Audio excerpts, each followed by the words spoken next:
questions. We'll move on with various methods of charging, which is also there in your syllabus.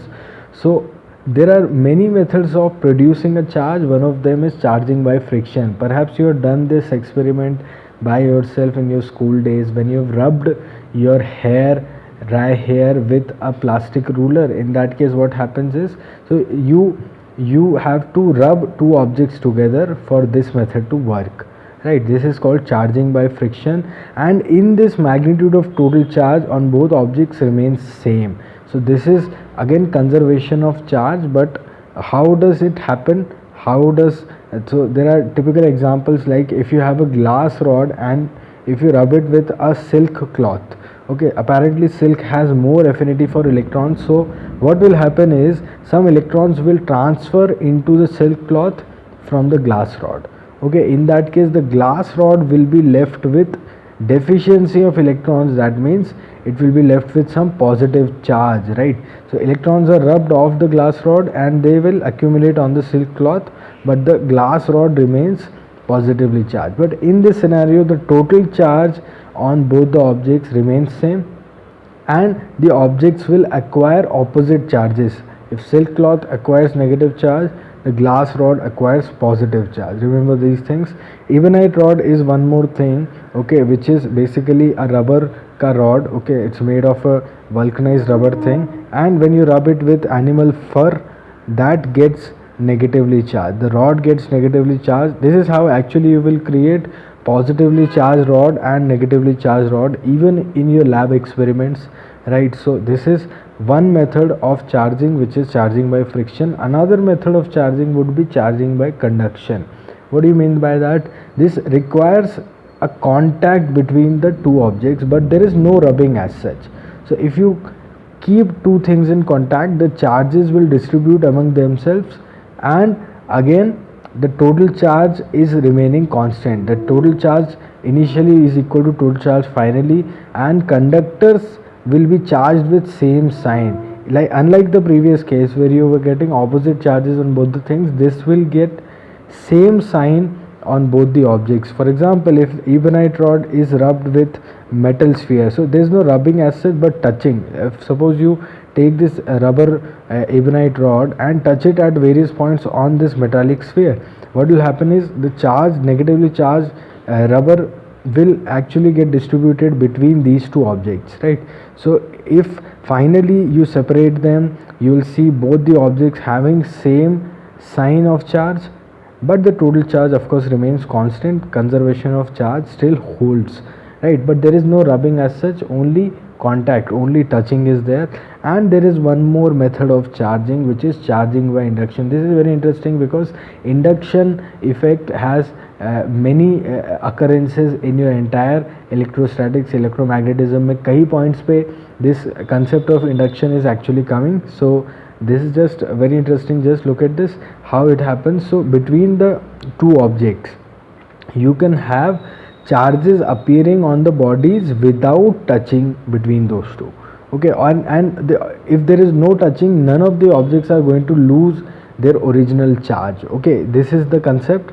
I'll explain this with an example, but you need to understand that in induction the charges developed will be opposite to the charge on the stimulating body. So what is all this? So we'll just take an example of two spheres which are touching each other. Imagine two metallic spheres. These are kept on insulated stands, and if you touch them initially like this and bring a positively charged glass rod near them, so what will happen is this surface of metal will get negative charge. Why? Because there is attraction between positive and negative, and there is excess of electrons on the metallic surface. Metallic surface पे बहुत सारे electrons हैं बच्चों.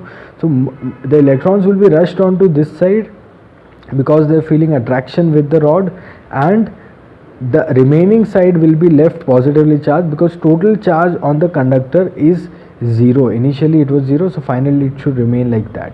Okay, so there is no touching as such between the rod, the stimulating body, and the other object, the other metal thing. Okay, and opposite charge will appear on the metal and the stimulating body. This is what I was telling in the second point. So if you separate these two metals now, at this point of time, if you separate these two metals, this will get negative and this will get a positive charge, right? And if you take out the rod, the charges on these bodies will distribute like this. If you keep them apart, A and B, the charges will appear on them.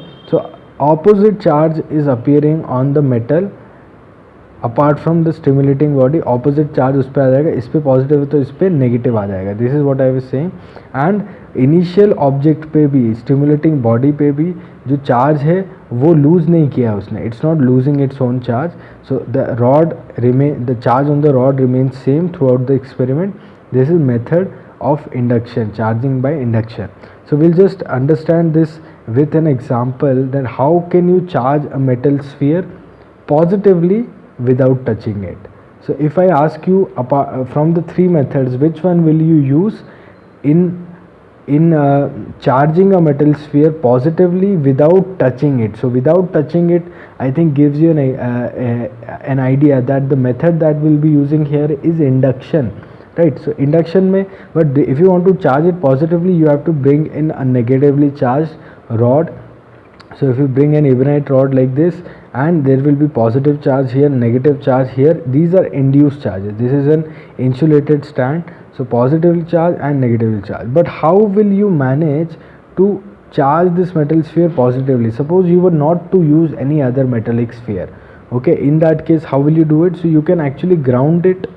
Grounding it would actually mean that the potential at this point has become zero. Potential zero हो गया, मतलब इस वाले sphere पे negative का potential and positive का potential total मिला के ज़ीरो होना चाहिए. So this is a concept that we are just going to cover in 1-2 lessons, but just try and understand that negative and positive will total make a zero potential at the sphere surface.